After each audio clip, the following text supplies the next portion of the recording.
Hello, everybody, and welcome to the Homestead Miami Speedway as we are getting set for the Dixie Vodka 400 here. Under the lights, it is the start of round number 2 here in the Budweiser All-Pro Series Season 13 playoffs. I am Michael Norman, the voice of the Budweiser All-Pro Series, being joined up in the booth here with none other than Mr. Seth Cole. Seth, thank you for joining me here. It's the start of a whole new round, so everyone is even again. Yeah, they're all even again, which means that basically tonight's the starting point, right? To be able to try and see if you can maybe already clinch yourself a spot into the upcoming round of 8. We ended up seeing Bobby Frazier win back during the round of 16 to lock himself in, get a little bit of that pressure alleviated. I guarantee you, every single one of these 12 drivers would love to be able to do that here tonight, but we also have to remember that all the other drivers that didn't make the playoffs and the 4 that were just eliminated last week, they're still trying to finish out the season with as many checkered flags as they can too. Yeah, they very much are, and unfortunately, one of those drivers that was eliminated is starting on the pole here tonight, and that is Mr. Dylan Potee, alongside Benjamin Miles in the 45 machine. You know, it's always tough when you get eliminated in the first round of the playoffs. Especially when you consider that 2 of the drivers that were eliminated back last week were Poteet and Cole Baker, who were duking it out quite a bit there at the end of the regular season for the regular season championship. Had really good, consistent regular seasons, but just couldn't get out of the first round. Absolutely, we're getting ready for 54 laps of racing, broken down into 3 stages of 15, 15, and 24. Getting ready, you're going to head down trackside, get the opening ceremonies, and get this race underway here at Homestead.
And now, race fans, here to say the most famous words in motorsports, please welcome multi-platinum country music artist, Kip Moore. Drivers, start your engines!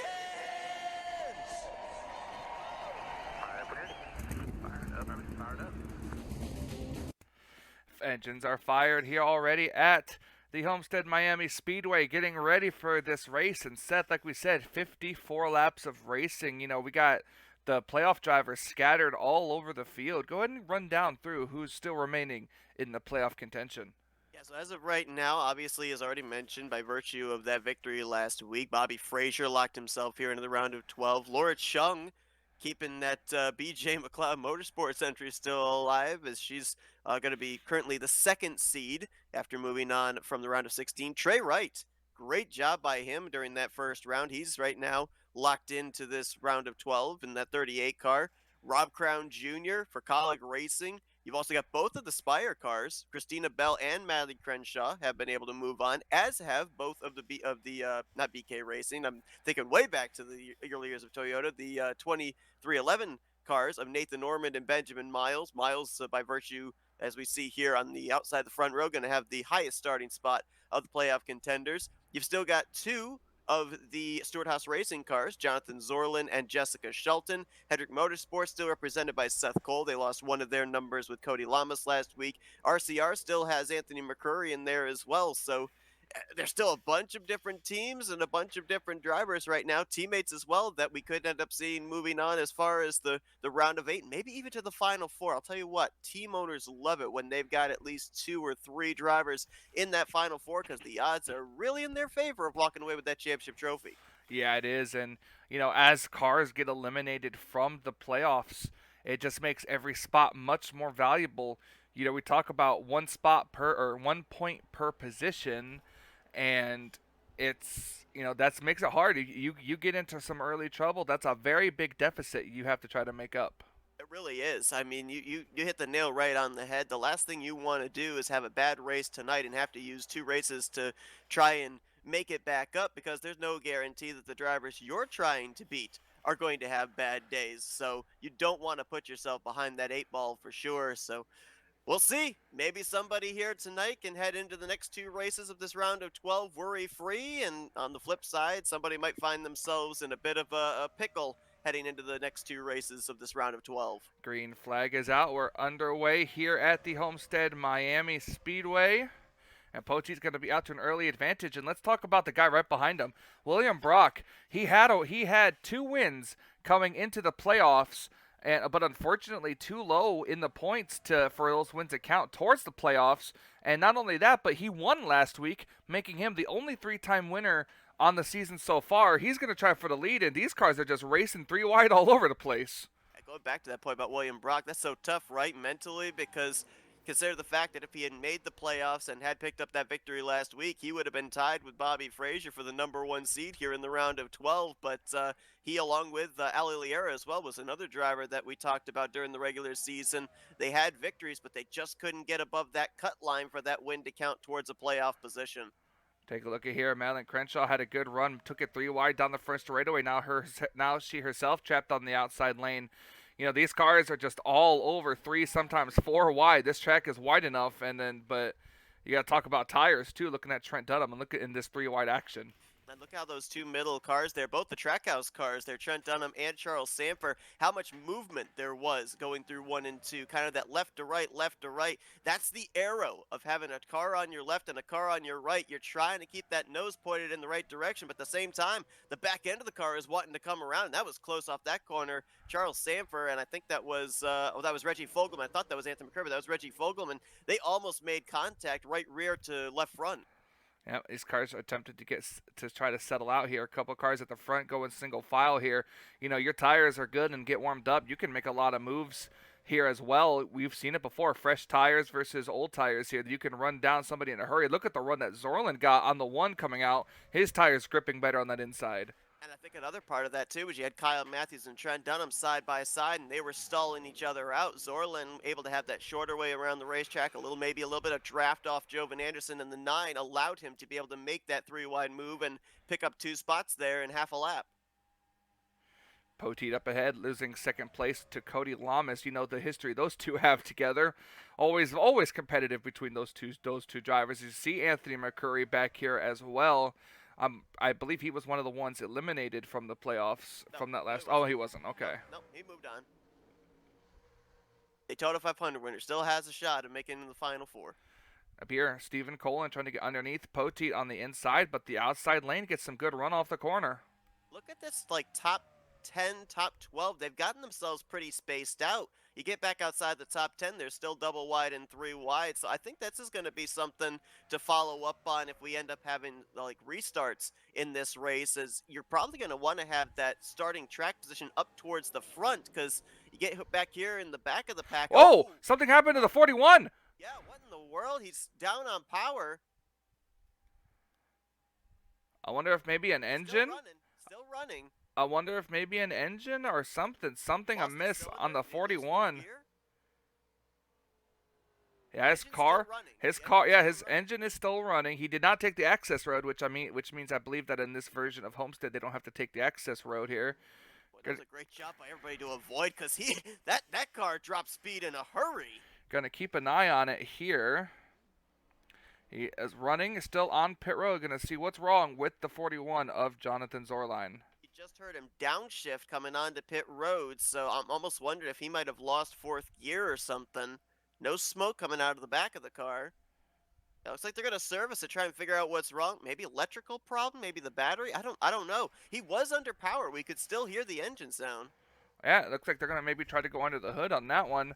Perhaps something deeper as we're looking back, and Cody Lamas has taken the lead away.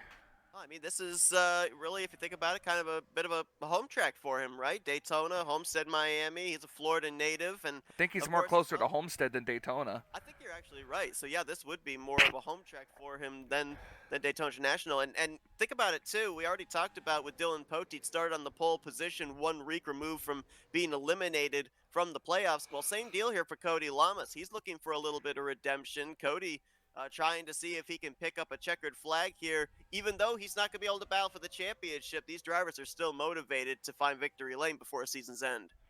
Absolutely, Stephen Colin right behind them. Poteet settling back to third. Battle for fourth place between Christina Bell and William Brock. And look at Jovan Anderson and James Qualls up into the top 10.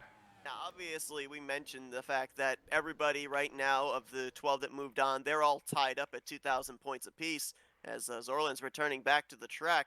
But, you know, if we ended up looking at the way that they finished out last week, the 4 that would be currently below the cut line coming into this race based off of the seeds, that'd be Christina Bell, Anthony McCurry, Seth Cole, and Jessica Shelton. So you have to think that they saw that grid, and those 4 drivers, they're going to be looking here tonight to make sure they've got a nice cushion between themselves and that cut line. And we do have to mention here too, Michael, that 41 of Jonathan Zorland, he is a playoff contender. And we mentioned about getting yourself into an early hole here in the round of 12 and having to dig yourself out of it. Correct me if I'm wrong, I think Zorland was actually a multi-time winner this season as well during the regular season. So this is not the way he wanted to start off this round. No, not at all. We're still unsure of what happened with that 41, but it looks like he is back up to speed. He's 3 laps down, however. And there's very unlikely chance he's going to get those 3 laps back. He's going to have to hope that other drivers run into issues or we have a wreck and he can kind of vulture his way to a couple more spots here in the finishing results. That's true, and we're also coming up on the end of stage number 1 here. Cody Lamas leading. We're coming to 2 laps left in stage number 1. And I'm looking right now, and yeah, Dina Bell and Rob Crown Jr., I think, are the only 2 of our playoff contenders that are up here inside of the top 10 right now. And I think this round, maybe more than any round, is going to be important in terms of racking up those stage points. Consider the fact that last round, Henry Sanford in 3 races only accumulated 28 points. I mean, that is not a whole lot of points accumulated at all. I think these stage points are going to be very important for these drivers, especially here tonight. As we mentioned, this is the starting point in the round of 12. Looking at 4 chasers right here, the 16, the 77, the 7, and the 24. And the 23 right there, too. Oh, that's true, yep, and the 23. They're all trying to get into position. Unfortunately, Madeline Crenshaw just in the 11th position as they're coming to the green checkered flag here. Single file, Cody Lamas off of turn number 4. It's going to be Cody Lamas winning stage number 1 here at Homestead. Only 2 playoff drivers going to get stage points. 2 for Crown Jr., 1 for Bell. Wow. And there it is right there, your top 10, your top 10 finishing results right there. We're going to step aside, take a quick commercial break, and be right back with more action here at Homestead.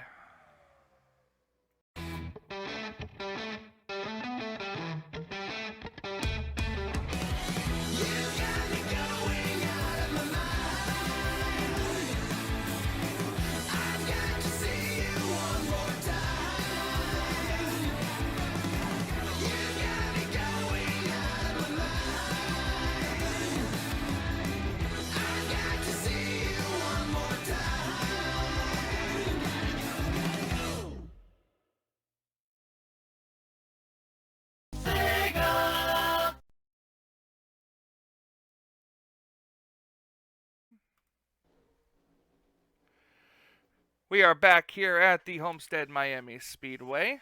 A change for the lead has happened during commercial break. Stephen Colin has taken the lead over and away from Cody Lamas. Both the College cars are on the move. Colin going to the lead. Rob Crown Jr., he moved up into the top 10 late here to pick up the most stage points so far of the playoff contenders. 2 finishing 9th there in stage 1. So those Chevrolets looking pretty good here tonight under the lights. Yep. Here comes a teammate to Cody Lamas. There's Jovan Anderson just moving up to the 3rd position. Noticing a lot of non-playoff drivers up here inside the top 10, Michael. We mentioned there was a cluster of about 4 or 5 in the latter half, just outside of the top 10. But I mean, look at some of these names we've got up here. I mean, Oh, pit stops. Oh yeah, who's that back there? Was that Brock leading them down? William Brock, Charlie Buxton. I see the 43 of Baker, the 45 of Miles, Trent Dunham, Charles Buxton, and RJ Bishop are the first group to come down pit road. That's only one of the playoff contenders right there, Benjamin Miles. So we'll see what the strategy is here. Maybe trying to get fresh tires and have a faster outlap than some of the others. Boy, big cluster coming to pit road this time, and that was close. That was a drag race between teammates there, Jovan Anderson and Cody Lamas. I'm wondering if the 9 got it woed up in time before he got to the commitment line. Long line of cars coming down pit road here. Qual's probably making a. If you're at the back. Yeah, it is, because it's going to be such a cluster on pit road. Like Qualls and Mills and Trey Wright, both of the front row cars stayed out an extra lap. Trey Wright, a playoff driver. Like the call. That extra lap, you don't have nearly as congested a pit road entry. And maybe this first group knew about that too, and that's why we only had about 6 or 7 of them on pit road. Brock, I think he was running 6th when he came to pit road, so he might be able to cycle out to the race lead. We'll see. Gonna wait and see. A lot of cars ahead of him here. We'll see where he cycles out around. Well, there's Ormond. He's just now up in the top 10, now to the top 5. Cody Lamas lost some spots there on pit road. Yeah, he did. Looks like the 31 Brock's gonna be. The 31 has cycled around to lead this group until they come around Qualls and the others, which is right there. You see Qualls trying to get up to speed. It's just the access road. You have to go so slow around the access road. Qualls, I think, was around 7th or 8th prior to the pit stops. We'll see he cycles too. I'll tell you, I think was the biggest gainer out of that was Charlie Buxton, 51. Yeah, that's very true. Up in the 6th position, I think. Wow, nice job there by that team out of Rick Ware Racing.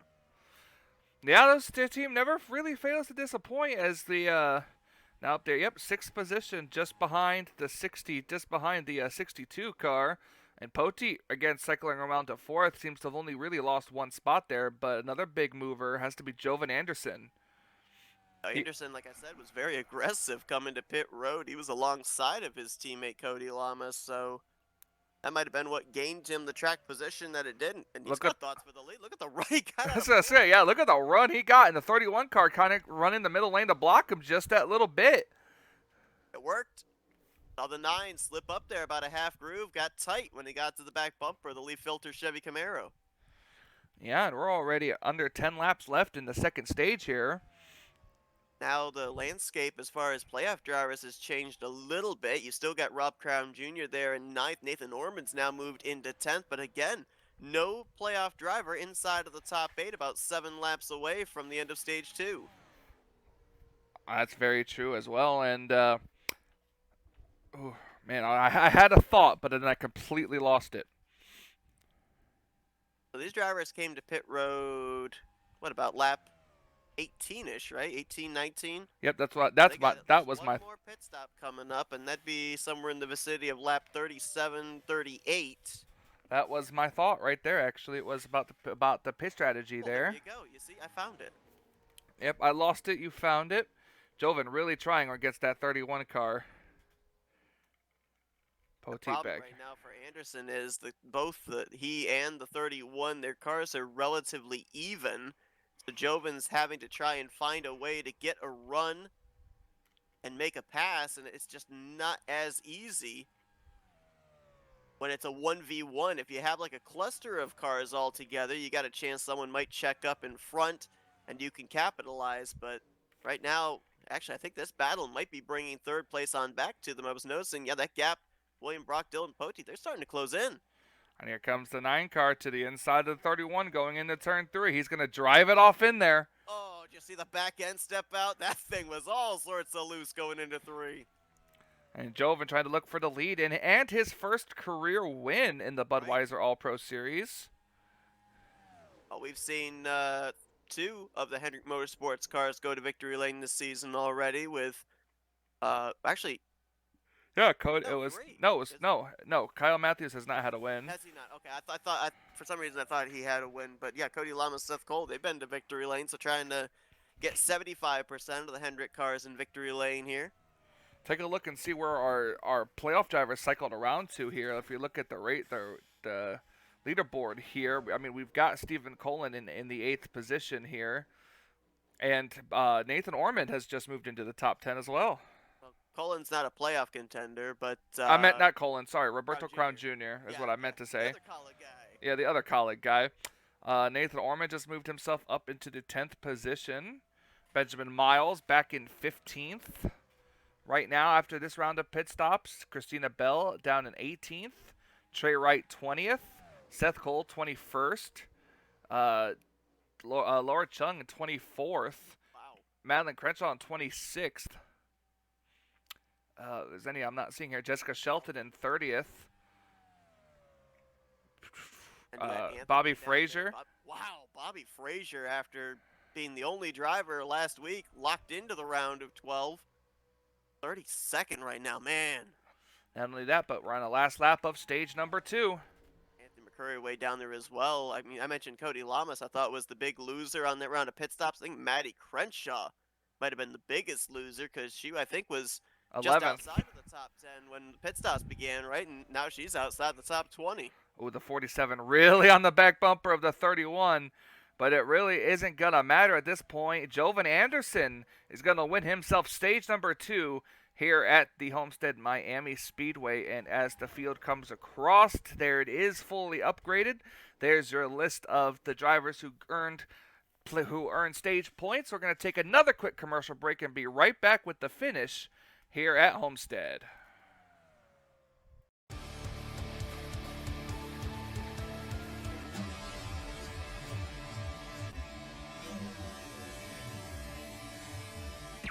Warning. The Duracell Cup Series data file you have attempted to access is out of date. Uploading current file now. It's a brand new car from stem to stern, and it's never been raced at these speeds. The next gen car is opportunity. Everything is different with the exception of like the seat, the steering wheel, and your helmet. Unknown creates excitement.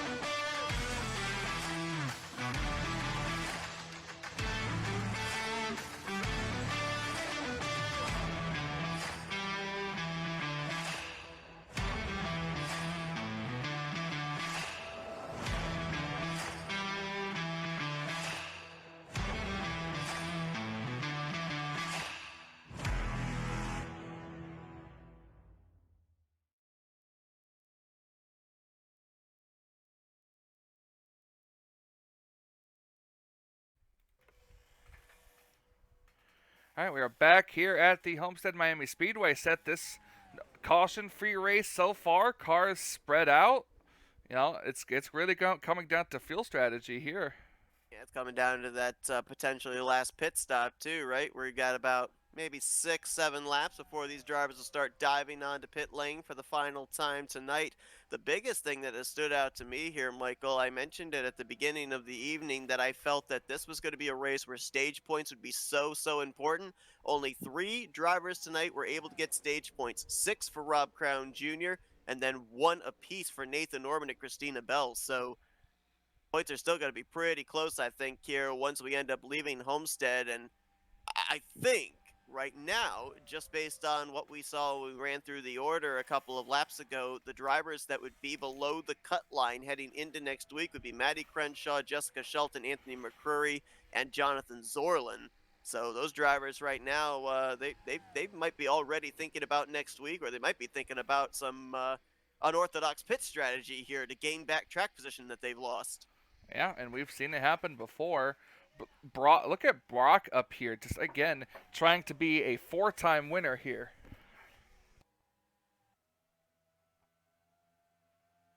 I mean, as a driver, I think I asked you this question before. I don't think a driver this season has won back-to-back races yet. That would end up being a little bit of history made by William Brock. And again, that whole question of what if. If he had been in the playoffs, he would have locked himself into the round of 12 last week. And right now, he'd be in the conversation of locking himself into the round of 8.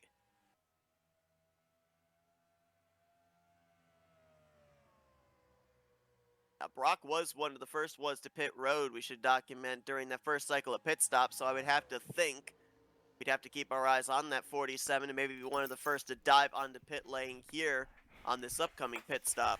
And with him running second place right now, do apologize for that.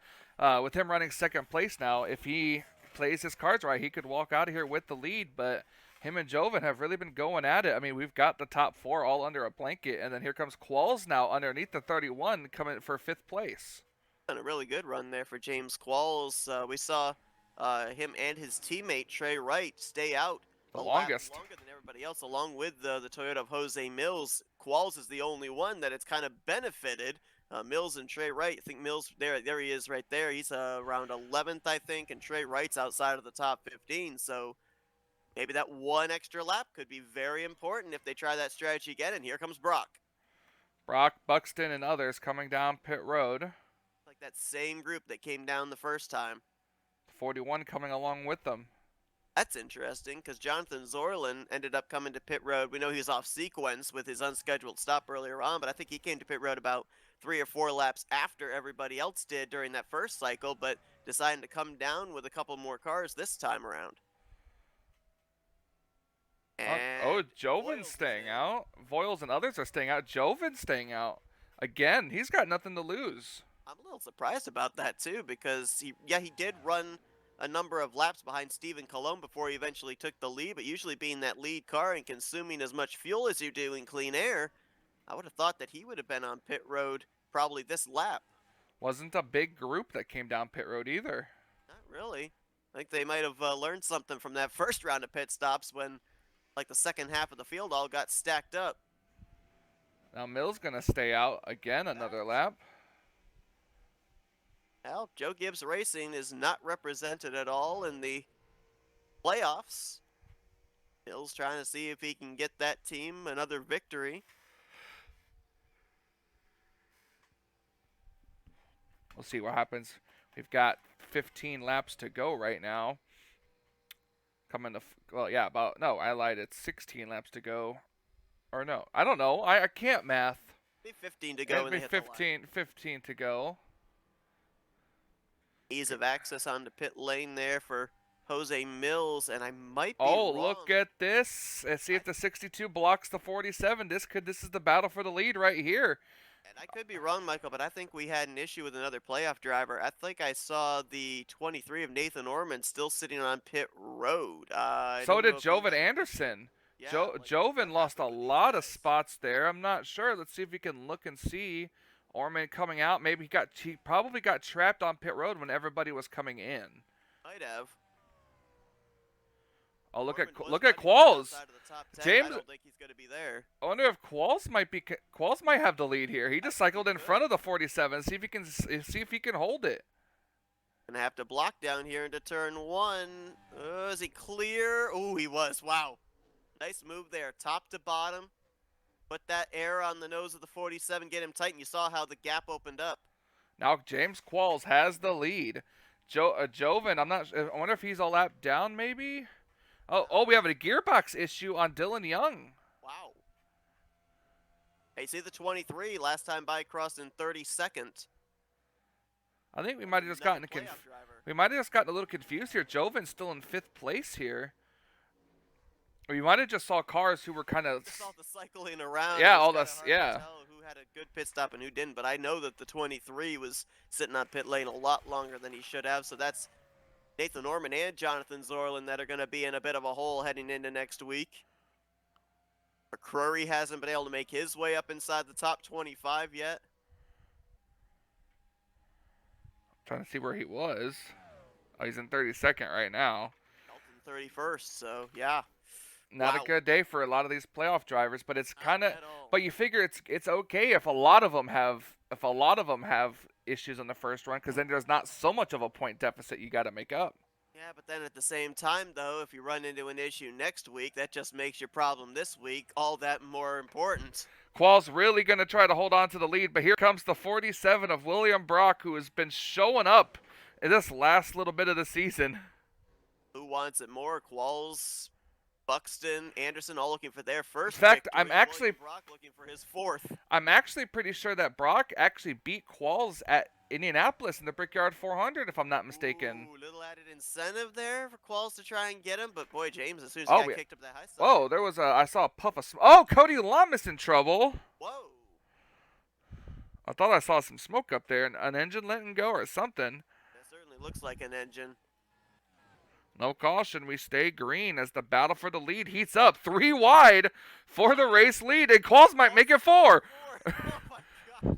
If he had the run, I guarantee you he would have tried it. And we still got like 10 laps to go. Now, you wouldn't know it. You'd think they were on the white flag lap right now. Jovan Anderson retakes the lead. Charlie Buxton going to try hold off the 34 for second.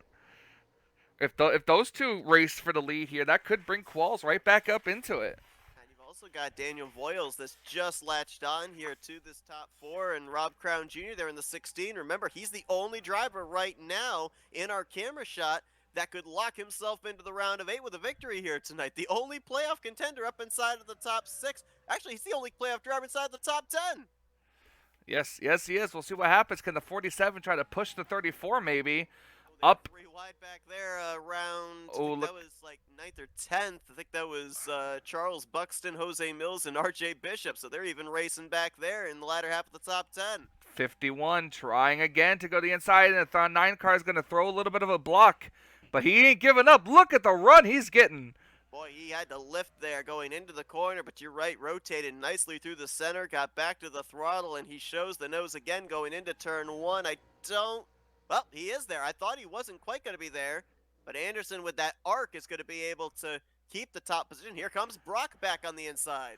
We could have a 4 wide battle to the line here. That's going to allow the 62 and the 16 to catch up. Oh, my Lord. Wow. Brock really drove it in there. That's not a dive bomb, but It might as well be. one didn't expect him to be there. I guarantee you of that. What could Voiles and Roberto Crown Jr. be thinking right now? And right now, they've got to figure it out of who's going to be second place, because if they keep swapping the runner-up spot back and forth, that's just going to allow Jovan Anderson to continue to control the draft and hold these guys at bay. Time is running out. These laps are ticking away. Going to be 5 to go this next time by. Looks like Brock might be clear for second, leaving Qualls and Buxton to battle for third. So now Anderson, he's been looking out the windshield. Now he's got to have an eye on the rearview mirror once again. Qualls settles back to 4th place for the time being. You figure these cars might want to try to bump or draft each other, trying to get them a little bit faster to try to catch up to Jovan. Yeah, but it's so tough, though. We've seen the runs drivers have been able to get. You want to take that momentum somewhere. You don't want to stay riding in line behind the other car.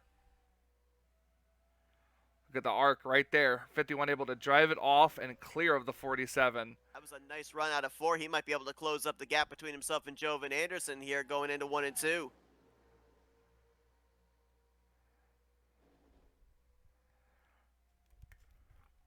I go back to Jovan Anderson that first That round time of of by, pit stops. that last time by, Charlie was faster than Jovan. He also had the benefit of the draft of the 47 on that last lap. Ooh, was there contact right there? That was, I don't know, but these guys are letting that 9 car pull away. yeah, the 47 got the 51 loose, if nothing else.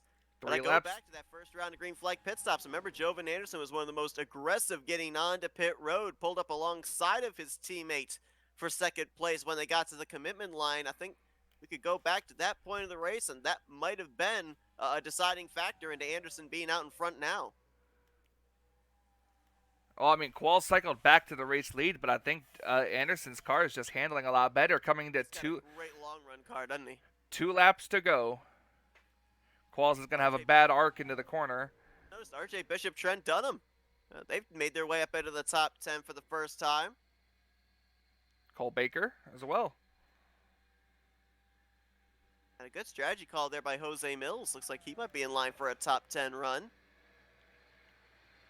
47 is completely clear, and we'll see if he can if try he's to got enough catch. time. I just don't know. Let's take a look at the lap times. So at the white flag, 1 lap to go. 28.9 to a 28.7. A half a second he's got to make up here. He's going to have a huge toe down this back straightaway.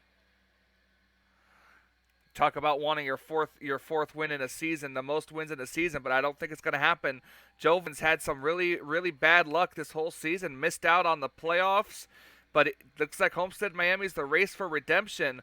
Jovan Anderson off of turn number 4 for Hendrick Motorsports scores his first win of his career in the Budweiser All-Pro Series. Can't call it a dominating performance, but he definitely had the strongest car here tonight, I do believe. I would love to know who had the most laps led here, but I won't find that out until after I put the results in. In the points, for the points, as Jovan Anderson wins, here comes Nathan Orman. He's going to cross the line in 35th position here, and this will make the race official.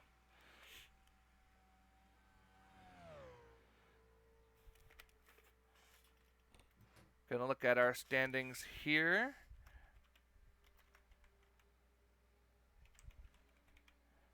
Homestead, I believe this is the second Homestead race. I mean, look at this right here. I mean, Jovan Anderson, William Brock, Charlie Buxton, James Qualls, Roberto Crown Jr., 5th highest finishing chaser or playoff driver. The driver that accumulated the most stage points too, 6. Not a whole lot, but most of anybody of the playoff contenders. Roberto Crown Jr., Daniel Voiles, Trent Dunham, R.J. Bishop, Cole Baker, and Charles Buxton round out the top 10. Yeah, the only playoff driver to finish inside the top 10, Roberto Crown Jr. You got to think he's got to be one of the favorites to move on to the round of 8, but still 2 races to go. Yep, then you got Dylan Poteet, Stephen Colin, Jose Mills, Zachary Fitzwater, Nick Gunther, Trey Wright, another playoff driver, Seth Cole, another playoff driver, Ali Rain, Christina Bell, and Benjamin Moore, 2 playoff drivers, round out the top 20. James Moore, Henry Sanford, Laura, the 2 women, the 2 out of the 3 women right here, Laura Chung and Madeline Crenshaw, 23rd, 24th. Colin Cropley, Matthew Rodriguez, Bobby Frazier, kind of rounded a little bit back to 27th. Actually, I said 3, but it was 4. There's 4 women in my playoff in my playoffs this season, which is outstanding. Cole Deaver, Charles Sanford, Jessica Shelton. It rounds out your top 30. Then it's Reggie Fogelman, Kyle Matthews, Anthony McCurry, Samet Ozkin, Nathan Ormond round out your cars on the lead lap, with Jonathan Zorline is the last car to finish the race before our 2 retirees, Cody Lamas and Dylan Young. Yeah, tough break there for Jonathan Zorlin right out of the gate.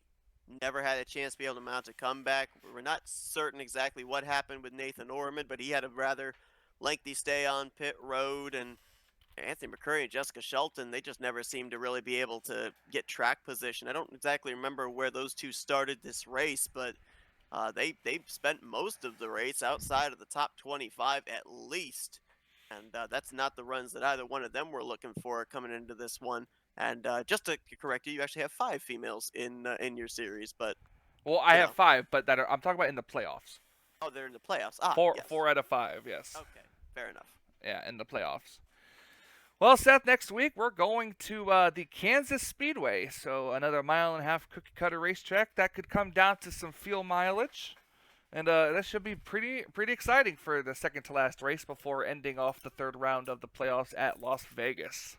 Yeah, as you mentioned, fuel mileage, and Kansas is one of those racetracks, one of those 1.5 miles where track position isn't necessarily the key factor. I mean, here tonight we ended up seeing that if you were up at the front around the middle portion of the race, you had a good chance of finishing up at the front by the end of the race. But Kansas, especially in terms of fuel strategy and a little bit easier pit road to get onto, you can definitely utilize that to your benefit to work from the back to the front from the start to the end of the race. So, you know, watch for some of those playoff contenders that didn't have good runs here tonight to maybe roll the dice on some strategy and see if they can gain back the points they lost. Absolutely. Well, it's been a fun one here today. Thank you so much for joining me, and it's been a very pleasure, Seth, as always. Absolutely. Looking forward to seeing how this playoffs continue. I mean, round 1 was really exciting. Round 2's already off with a lot of storylines, so should be good. Absolutely.